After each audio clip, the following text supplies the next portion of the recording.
नमस्कार दोस्तों, मैं आपका होस्ट एंड दोस्त MK चाणक्य। दोस्तों, आज का मेरा विषय है धर्म।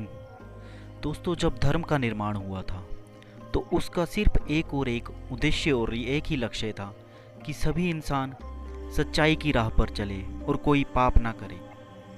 लेकिन दोस्तों, धीरे धीरे ये धर्म अलग अलग कई धर्मों में बंट गए और कई धर्मों का निर्माण हो गया। इन्हीं धर्मों में से एक धर्म है इस्लाम धर्म। दोस्तों, ये ज़रूरी नहीं कि सिर्फ इस्लाम धर्म के लोग ही इस्लाम धर्म के बारे में पढ़ें या इस्लाम धर्म के बारे में जानकारी रखें। दोस्तों, आज के समय में हर किसी धर्म के लोगों को दूसरे धर्म के बारे में पता होना चाहिए।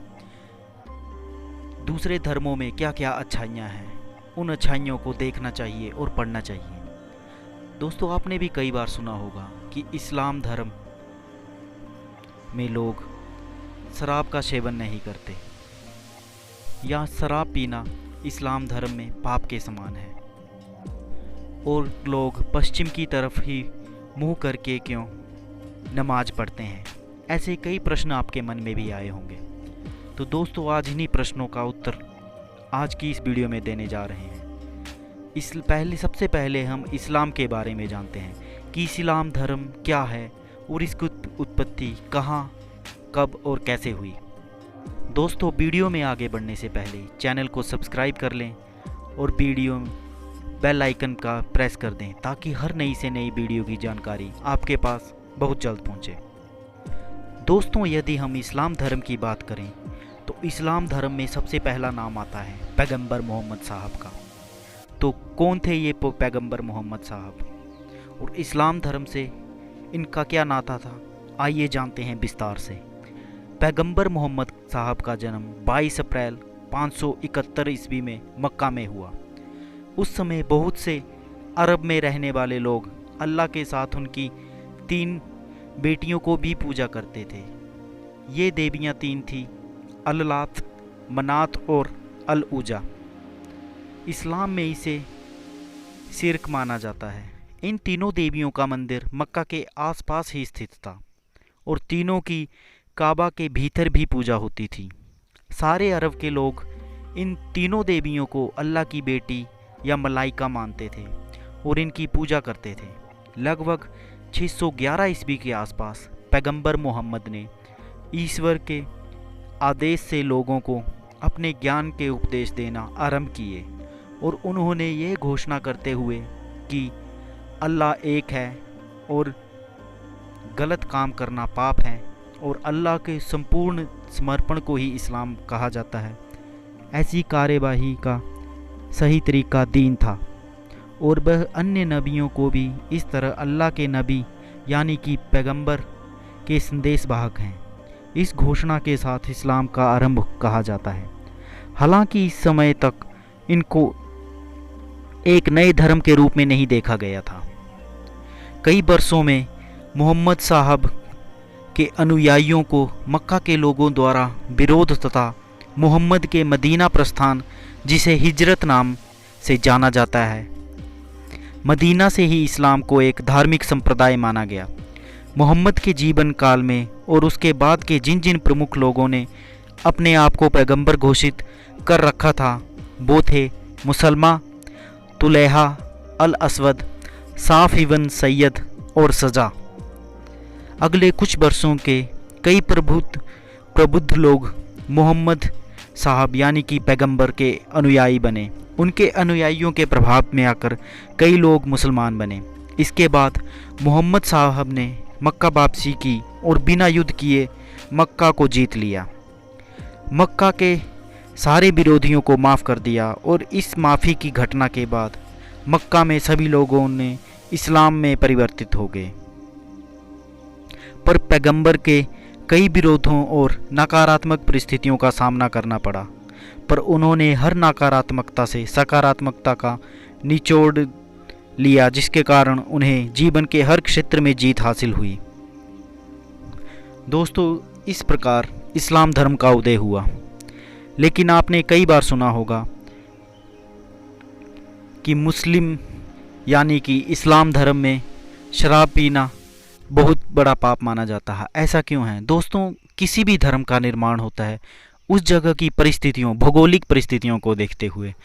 जिस समय इस्लाम धर्म का निर्माण अरब में हो रहा था, यानी कि अरब देशों में हो रहा था, तो आपको तो ये जानते ही होंगे कि अरब देशों में इतनी गर्मी होती है कि वहाँ शराब पीना स्वास्थ्य के लिए बहुत ज़्यादा हानिकारक हो जाएगा। यानी कि इतनी गर्मी में अगर कोई शराब का सेवन करता है तो उसका मरना निश्चित है। इसीलिए इस धर्म में भी कहा गया कि इस्लाम में शराब पीना एक बहुत बड़ा पाप है। दोस्तों, एक और प्रश्न आपके मन में हमेशा आता होगा कि YouTube या कई सोशल साइटों पे आपने ये कहते हुए सुना होगा कि भारतीय मुस्लिम पश्चिम की ओर मुंह करके नमाज पढ़ते हैं। तो इसका क्या कारण था? इसका एक ये कारण था कि मक्का और मदीना, जो कि अरब देश में हैं, ये भारत के पश्चिम की ओर पड़ते हैं। इसीलिए भारत के मुस्लिम पश्चिम की तरफ मुंह करके नमाज पढ़ते हैं। दोस्तों, इस्लाम एक ईश्वरवादी धर्म है जो कि अल्लाह की तरफ से अंतिम रसूल और नबी मोहम्मद द्वारा इंसानों तक पहुंचाई गई अंतिम ईश्वरीय किताब कुरान शरीफ की शिक्षा पर स्थापित है। इस्लाम शब्द का अर्थ है अल्लाह को समर्पण। इस प्रकार मुस्लिम वह है जिसने अपने आप को अल्लाह को समर्पित कर दिया है।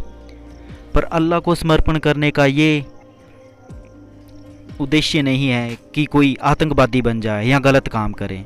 दोस्तों, याद रहे कि अल्लाह को समर्पण वही समर्पित होगा जो सच्चाई की राह में चलेगा, अपना दिल साफ रखेगा, कोई पाप ना करेगा, तो वो सच्चा मुस्लिम है। इस्लाम धर्मों के नियम पर चलने के लिए इस्लाम धर्म का आधारभूत सिद्धांत अल्लाह को सर्वशक्तिमान, एकमात्र ईश्वर और जगत का पालक और हजरत मोहम्मद को उनका संदेशवाहक या पैगंबर माना गया है। दोस्तों, इस्लाम से धर्म से जुड़े बहुत से महत्वपूर्ण तथ्य हैं जिन्हें एक ही वीडियो में पूरा कर पाना नामुमकिन है, लेकिन कुछ तथ्य मैं आपको इस वीडियो में पहुंचाने की कोशिश करूंगा। हजरत मोहम्मद का जन्म 570 ईस्वी में मक्का में हुआ था। हजरत मोहम्मद जी को 610 ईस्वी में मक्का के पास हीरा नाम की गुफा में ज्ञान की प्राप्ति हुई थी। 24 सितंबर को पैगंबर की मक्का से मदीना की यात्रा इस्लाम जगत में मुस्लिम संवत के नाम से जानी जाती है, यानी कि मुस्लिम कैलेंडर। हजरत मोहम्मद की शादी 25 साल की उम्र में खदीजा नाम की विधवा से हुई। हजरत मोहम्मद की बेटी का नाम फातिमा और दामाद का नाम अली हुसैन है। कुरान इस्लाम धर्म की पवित्र ग्रंथ है, ये तो आपको ज्ञात ही होगा। हजरत मोहम्मद की मृत्यु 8 जून 632 ईस्वी को हुई और इन्हें मदीना में दफनाया गया। हजरत मोहम्मद की मृत्यु के बाद इस्लाम शिया और सुन्नी दो पंथों में बंट गया। सुन्नी उन्हें कहते हैं जो सुन्ना में विश्वास रखते हैं, अर्थात हजरत मोहम्मद के कथनों और कार्यों का विवरण किया गया है, इसे सुन्ना कहते हैं।